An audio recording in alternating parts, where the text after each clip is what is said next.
स्वागत है आप सभी का अपने YouTube चैनल सुखवेदी मैथ्स क्लासेस में।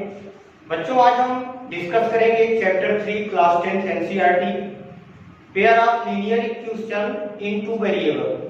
बच्चों, पिछली क्लास में आप वन वेरिएबल के इक्वेशन सॉल्व कर चुके हैं।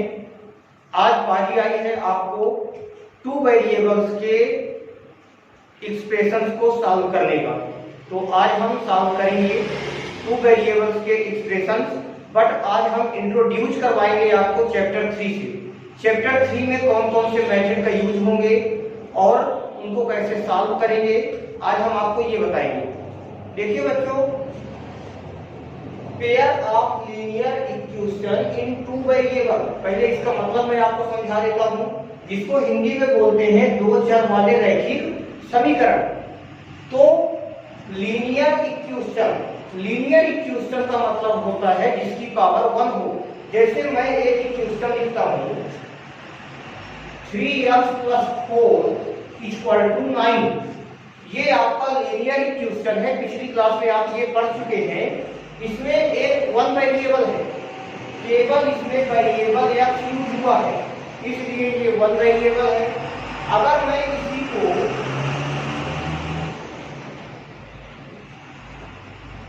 इस फॉर्म में लिख दूं, इसमें टू वेरिएबल हो गया x और y। पहला वेरिएबल आपका x है और दूसरा वेरिएबल आपका क्या है, y।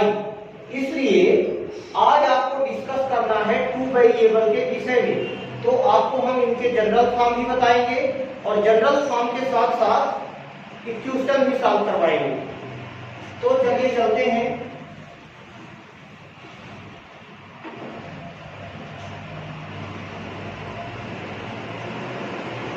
a1x + b1y + c1 = 0 and a2x + b2y + c2 = 0।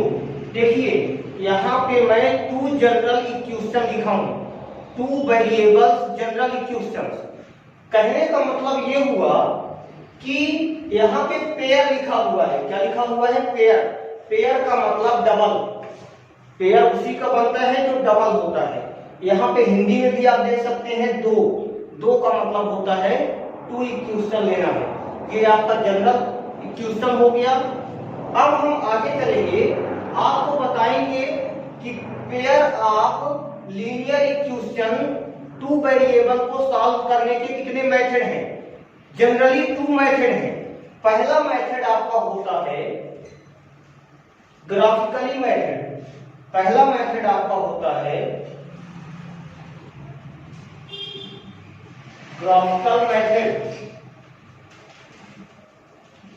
और दूसरा मेथड आपका होता है एल्जेब्रिक मेथड। एल्जेब्रिक मेथड को हम 3 टाइप से सॉल्व करेंगे, उसको मैं बाद में डिस्कस करूंगा। सबसे पहले मैं आज डिस्कस कर लेता हूं ग्राफिकल मेथड। ग्राफिकल मेथड में 3 कंडीशन होती है। ग्राफिकल मेथड में सॉल्व करने पर 3 कंडीशन प्राप्त होती है। आज मैं आपको तीनों कंडीशन से अवगत कराऊंगा। पहली कंडीशन आपकी होगी a1/a2 = b1/b2। a1/a2 ≠ b1/b2। ये कंडीशन आपकी कब लागू होती है, ये भी मैं आपको बता रहा हूं। एग्जाम्पल के लिए मैं क्या करता हूं, टू इक्वेशन लेता हूं। पहला इक्वेशन आपका है 2x + 3y + 6 = 0 और दूसरा इक्वेशन मैं लेता हूं 3x + 4y + 8 = 0। देख लीजिए, एग्जाम्पल के लिए मैं टू इक्वेशन ले लिया। ये दोनों टू वेरिएबल्स एल्जेब्रिक एक्सप्रेशंस हैं। इस फॉर्म में ये लिखे हुए हैं। पहला नंबर हमारा ये कहलाएगा और दूसरा नंबर हमारा इस फॉर्म में कहलाएगा। यहां से हम कंपेयर करेंगे। जैसे ये a1x लिखा हुआ है, ये हमारी a1 की वैल्यू होगी, ये हमारी b1 की वैल्यू होगी और ये हमारी c1 की वैल्यू होगी। इसी तरह से ये हमारी a2 की वैल्यू होगी, B2 की वैल्यू 4 होगी और C2 की वैल्यू क्या होगी 8। हम इसमें पुट करते हैं इस फार्मूले में। जब हम इस फार्मूले में पुट करेंगे तो A1 की वैल्यू आपकी 2 है, तो 2 अपॉन A2 की वैल्यू आपकी 3 है, B1 की वैल्यू आपकी 3 है और B2 की वैल्यू आपकी क्या है 4। तो बच्चों ये दोनों इक्वल नहीं है, और जब ये दोनों इक्वल नहीं होते हैं तो यहाँ पे नॉट इक्वल टू की साइन लगा दी जाती है। जब ऐसी कंडीशन आती है तो इस कंडीशन में ग्राफ जो बनता है, क्योंकि हमको ग्राफिकली मेथड से सॉल्व करना है, तो ग्राफ जो बनेगा आपका, जैसे मान लीजिए ये ग्राफ हो गया आपका, ये y हो गया, y डैश हो गया, और ये आपका हो गया x, और ये आपका हो गया x डैश। तो जब हम दोनों लाइन का ग्राफ बनाएंगे, दोनों इक्वेशन का ग्राफ बनाएंगे, तो जो आपकी लाइन बनेगी तो एक दूसरे को इंटरसेक्ट करेगी, और जिस पॉइंट पे इंटरसेक्ट करेगी वही आपका सॉल्यूशन पॉइंट कहलाएगा। तो मतलब कहने का ये हुआ कि जब ये कंडीशन फॉलो होगा A1 upon A2 not equal to B1 upon B2, तो ग्राफ इस टाइप का बनेगा। और जब इस टाइप का ग्राफ बनेगा तो कैसी लाइन बन रही है, इंटरसेक्टिंग लाइन, तो इसका सॉल्यूशन आपका माना जाएगा इंटरसेक्टिंग लाइन। और जब इंटरसेक्टिंग लाइन होगा तो ओनली वन सॉल्यूशन होगा। इसको हम क्या कह सकते हैं, only one solution. Intersecting line जब बनती है ग्राफ बनाने में, जब मैं आपको एक्सरसाइज सॉल्व करवाऊंगा तब आपको मैं इसका यूज बताऊंगा। अभी सिर्फ आपको मेथड बता रहा हूं कि किस कंडीशन में ग्राफ किस तरह का बनता है। तो बच्चों जब आपके ग्राफ में इंटरसेक्टिंग लाइन आएगी तो वहां पे intersecting line only one solution. और अगर किसी भी ग्राफ में सॉल्यूशन है, वन सॉल्यूशन है, मतलब वो कंसिस्टेंट कहलाएगा। क्या कहलाएगा, कंसिस्टेंट।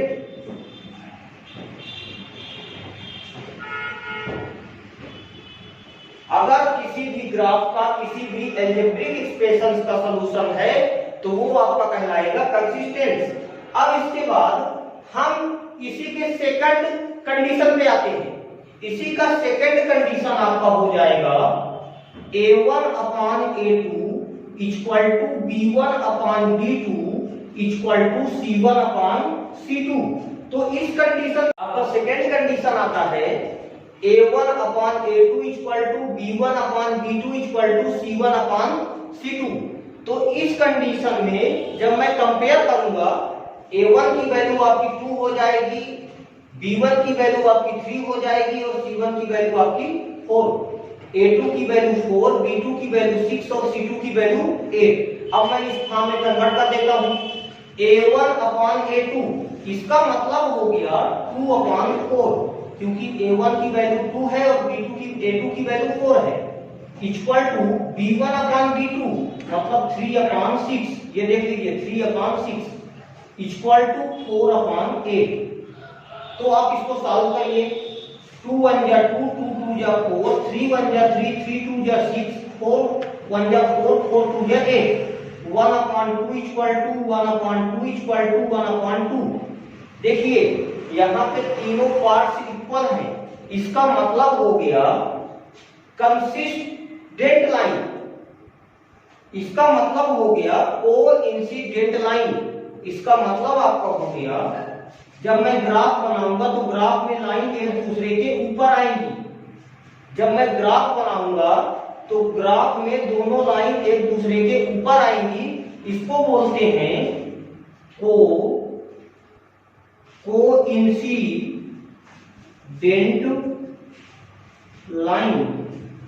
जब एक लाइन दूसरी लाइन के ऊपर आती है इसको कोइंसिडेंट लाइन बोलते हैं। और अगर इसका सलूशन देखा जाए तो ये लाइन जब एक दूसरे के ऊपर है तो हर जगह कट कर रही है। जब एक लाइन दूसरे लाइन के ऊपर होती है तो हर जगह कट कर रही है। तो इसको इनफाइनाइटली मैनी सॉल्यूशन बोलते हैं। इसको क्या बोलते हैं, इनफाइनाइटली मैनी सॉल्यूशन मतलब इसके बहुत सारे सॉल्यूशन हैं, और जब सॉल्यूशन होता है तो इसको क्या बोलते हैं, कंसिस्टेंट। अगर किसी भी एल्जेब्रिक एक्सप्रेशंस का सॉल्यूशन है तो इसको क्या बोलते हैं, कंसिस्टेंट, मतलब सॉल्यूशन है, कंसिस्टेंट है। अब इसके बाद क्या करते हैं, इसका थर्ड पार्ट जो है, तो पहला फर्स्ट मेथड हो गया, मेथड नहीं इसके पार्ट्स हैं, फर्स्ट पार्ट हो गया, सेकंड कंडीशन हो गई। अब हम बात करेंगे थर्ड कंडीशन में, तो थर्ड कंडीशन आपका यही होता है। थर्ड कंडीशन आप देखिएगा, जो थर्ड कंडीशन आपका होता है तो ये होता है A1 upon A2 equal to B1 upon B2 not equal to C1 upon C2। एक एग्जांपल लेते हैं, एग्जांपल है आपका 3x plus 2y, 3x plus 2y minus 9 equal to 0, 6x plus 8y equal to plus 7 equal to 0।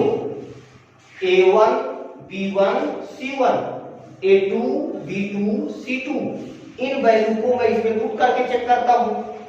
A1 की value है आपकी 3 मतलब 3, A2 की वैल्यू आपकी 6 है, B1 की वैल्यू आपकी 2 है और B2 की वैल्यू 8 है, C1 की वैल्यू -9 है और C2 की वैल्यू 7 है। देख लीजिए, क्या देखना है आपको, यहां पे आप 4 ले लीजिए, 3x प्लस 4y, तब इसमें ये फॉलो होगा। अब मैं आगे चलता हूं, 3 1 जा 3, 3 2 जा 6, 4 1 जा 4, 4 2 जा 8, बट ये इक्वल नहीं है। इसको जब मैं सॉल्व कर दिया, देख लीजिए 1/2 equal to 1/2 not equal to -9/7। इसका मतलब हुआ कि अगर दो इक्वल हो तीसरा इक्वल ना हो, अगर दो इक्वल हो तीसरा इक्वल ना हो, तो आपकी जो ग्राफ में लाइन बनेगी तो पैरेलल लाइन बनेगी। कैसी लाइन बनेगी, पैरेलल लाइन। और पैरेलल लाइन अगर ग्राफ में बन रही है तो उसको हम क्या बोलेंगे, पहले तो लिखेंगे पैरेलल लाइन। पैरेलल लाइन लिखने के बाद नो सॉल्यूशन। अगर पैरेलल लाइन आपकी ग्राफ में बन रही है तो उसमें होगा नो सॉल्यूशन, ध्यान दीजिएगा, नो सॉल्यूशन। अगर आपकी ग्राफ में पैरेलल लाइन बन रही है तो नो सॉल्यूशन। और अगर सॉल्यूशन नहीं है तो, अगर सॉल्यूशन होता है तो मैं क्या बोलता हूं, कंसिस्टेंट। अगर सॉल्यूशन नहीं है तो इनकंसिस्टेंट बोलते हैं, इनकंसिस्टेंट। तो मैंने तीनों कंडीशन आपको समझा दी है। अब इसके बाद हम चलेंगे एल्जेब्रिक मेथड में। इसके बाद हम चलेंगे एल्जेब्रिक मेथड में। एल्जेब्रिक मेथड में 3 टाइप्स से सॉल्व करते हैं, 3 टाइप्स। तो पहला मेथड आपका ग्राफिकली मेथड हो गया था, दूसरा मेथड आपका एल्जेब्रिक मेथड है। एल्जेब्रिक मेथड में 3 टाइप्स से हम एल्जेब्रिक एक्सप्रेशन को सॉल्व करते हैं। तो पहला टाइप आपका हो जाएगा substitution method, substitution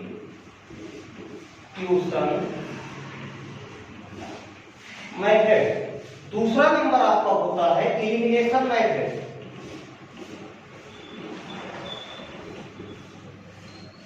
elimination method. और जो आपका तीसरा नंबर होता है तो cross multiplication method, cross multiplication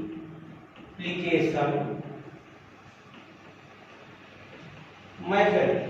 तो कुल मिला के ग्राफिकली मेथड जब हम सॉल्व करते हैं उसमें 3 कंडीशन होती है, और जब हम एल्जेब्रिक मेथड से सॉल्व करते हैं उसमें 3 कंडीशन है सॉल्व करने के लिए।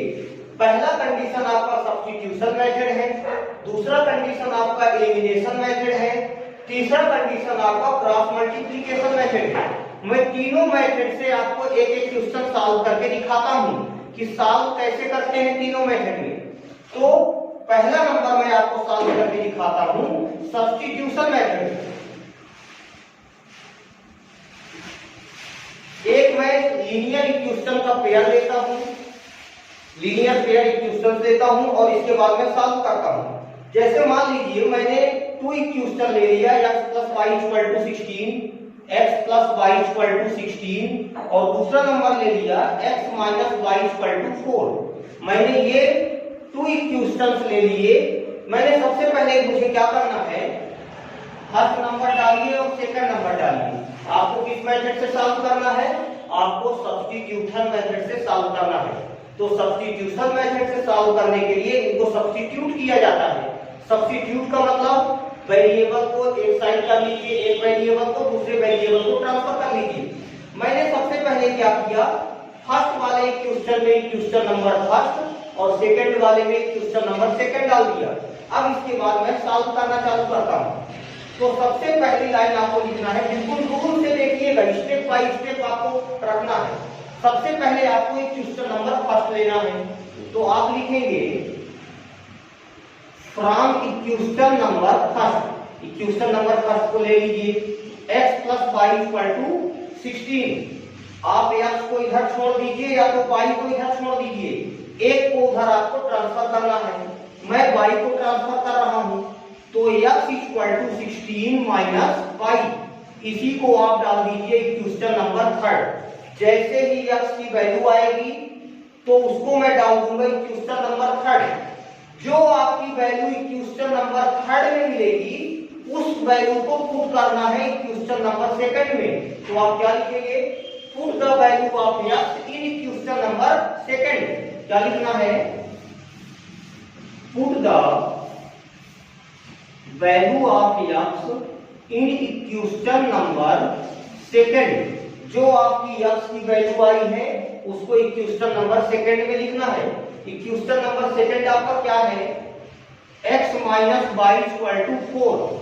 इक्वेशन नंबर सेकंड आपका है x - y = 4। देखिएगा x की जगह में आपको क्या रखना है, x की जगह में आपको 16 - y रखना है। तो 16 - y और एक y माइनस में ये भी आपका है = 4।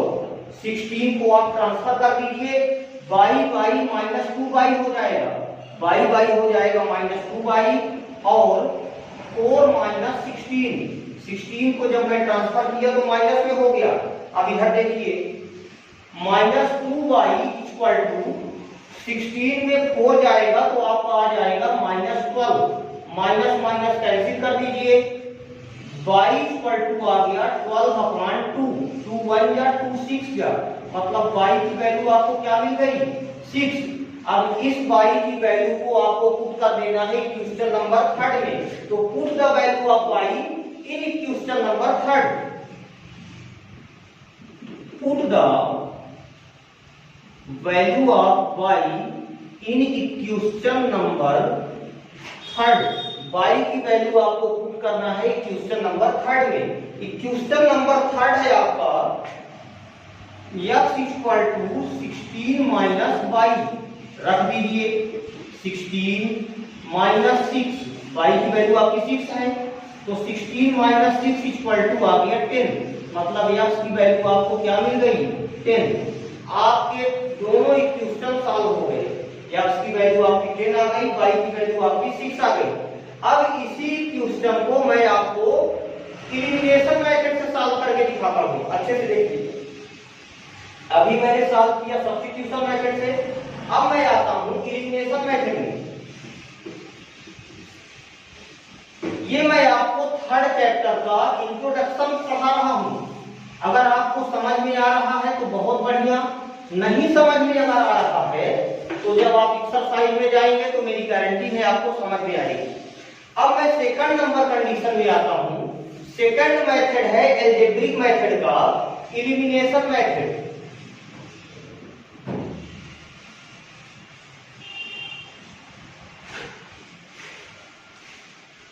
एलिमिनेशन मेथड, तो देखिए एलिमिनेशन मेथड में हम कैसे सॉल्व करते हैं, उसी इक्वेशन को मैं ले लेता हूं। वो इक्वेशन आपका क्या था, x + y = 16, x + y = 16 and x - y = 4। देख लीजिए मैंने उसी को ले लिया। सबसे पहला काम हमारा रहेगा नंबरिंग करना। इसको इक्वेशन नंबर फर्स्ट और इसको इक्वेशन नंबर सेकंड डाल देंगे। इसके बाद क्या करेंगे, हमारा पहला काम होता है कि किसी भी वेरिएबल को आप ले लीजिए, चाहे x के वेरिएबल को ले लीजिए चाहे y के वेरिएबल को। थोड़ा मैं इसको चेंज इसलिए कर देता हूं कि आपको समझ में आए। इसमें तो पहले से वेरिएबल के कोएफिशिएंट इक्वल है। अगर मैं मान लीजिए यहाँ 3 और यहाँ 4 लिख दूं, यहाँ 2 और यहाँ 6 लिख दूं, तो वेरिएबल इक्वल नहीं रहेंगे। मैं चेंज कर देता हूं, अपने से कोई भी एक क्वेश्चन ले लेता हूं। 3x + 4y = 7। दूसरा नंबर मैं ले लेता हूं 2x + 3y = 5। तो सबसे पहला काम हमारा रहेगा क्वेश्चन नंबर फर्स्ट और क्वेश्चन नंबर सेकंड डालना। तो एलिमिनेशन मेथड का सॉल्व कैसे करते हैं आप बड़े ध्यान से देखिएगा। एलिमिनेशन मेथड को सॉल्व करने का मतलब होता है कि चाहे x का वेरिएबल आप इक्वल कर लीजिए, x का वेरिएबल यहाँ पर 3 है और यहाँ पर 2 है, या तो इन दोनों को सेम कर लीजिए या तो y के वेरिएबल को सेम कर लीजिए। तो सेम कैसे करते हैं आप ये देखिएगा। सेम करने का मतलब होता है अगर आपका सेम नहीं है तो आप कैसे सेम करेंगे, तो इक्वेशन नंबर 2 के जो x का वेरिएबल है तो आप इस पूरे में मल्टीप्लाई कर दीजिए और इसका मल्टीप्लाई इन दोनों में कर दीजिए। जैसे अगर मैं 2 का मल्टीप्लाई 3 से करूंगा तो क्या हो जाएगा, 2 3 या 6। अगर 3 का मल्टीप्लाई 2 में करूंगा तो क्या हो जाएगा, 3 2 या 6। दोनों का सेम हो जाएगा। तो आपको क्या करना है, इक्वेशन नंबर फर्स्ट में 2 का मल्टीप्लाई करना है और इक्वेशन नंबर 2 में 1 का मल्टीप्लाई करना है। कैसे करेंगे देख लीजिए। अगर इसमें मैं 2 का मल्टीप्लाई करूं पूरे में, 3x + 4y = 7। 2 कहां से आया, ये 2 है, इसका मल्टीप्लाई इसमें करेंगे और इसका मल्टीप्लाई इसमें, तो ये क्या आपका मिल जाएगा, 2 3 या 6x प्लस 2 4 या 8y = 2 7 या 14। और अब मैं क्या करूंगा, नीचे वाले में इसमें मैं मल्टीप्लाई करूंगा 3 का। 3 कहां से आया, ये 3 है, इस 3 का मल्टीप्लाई इसमें करना है, इस 2 का मल्टीप्लाई इसमें करना है। तो 3 2 या 6x प्लस 3 3 या 9y = 3 5 या 15। अब आपको देख लीजिए दोनों 6 का कोएफिशिएंट इक्वल हो चुका है। जैसे ही कोएफिशिएंट इक्वल हो जाएगा तो आप माइनस कर दीजिए, माइनस माइनस माइनस, तो ये कट जाएगा।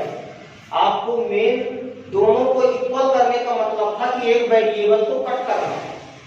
8y में 9y अगर माइनस होगा तो -1y आएगा।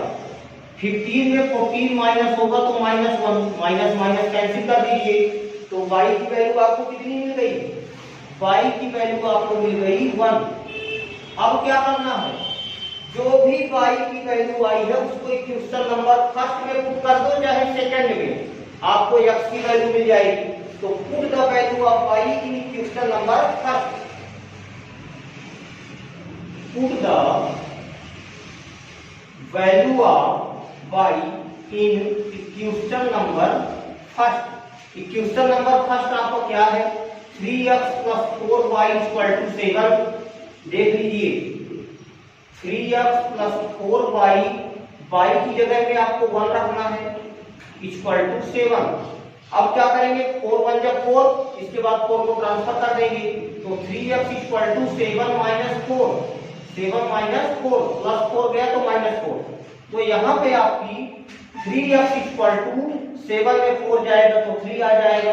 तो x = 3/3, मतलब ये भी कैंसिल हो गया, मतलब x की वैल्यू आपकी क्या आ गई, 1। ठीक है बच्चों। अब जो आपका थर्ड रूल है, इसका थर्ड रूल है क्रॉस मल्टीप्लिकेशन मेथड, उसको भी मैं आपको इसी में सॉल्व करवा देता हूँ। आप बने रहिएगा, वीडियो पूरा देखिएगा, बीच में छोड़ के बिल्कुल मत जाइएगा। चैप्टर 2 का पूरा इंट्रोडक्शन मैं आपको दे रहा हूँ। इसके बाद मैं नेक्स्ट वीडियो में एक्सरसाइज स्टार्ट करूंगा, आपको पूरा समझ में आएगा। तो चलते हैं अपने थर्ड कंडीशन मतलब थर्ड मेथड एल्जेब्रिक एक्सप्रेशन को सॉल्व करने के 3 मेथड हैं। 2 मेथड में करवा चुका, तीसरे मेथड में मैं डिस्कस करने जा रहा हूं। तीसरा मेथड आपका इससे भी सरल मेथड है जिसको हम बोलते हैं क्रॉस मल्टीप्लिकेशन मेथड। देखिएगा,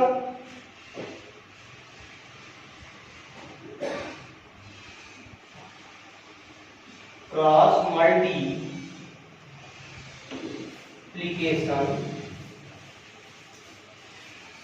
मेथड। इसमें वैसे एक फार्मूला आपको याद करना पड़ेगा, लेकिन मैं आपको जो रूल्स बताने जा रहा हूं बिल्कुल आपको फार्मूला याद करने की कोई जरूरत नहीं है। आप बिना फार्मूले के सॉल्व कर पाएंगे और फार्मूला सेट हो जाएगा अपने आप। कैसे?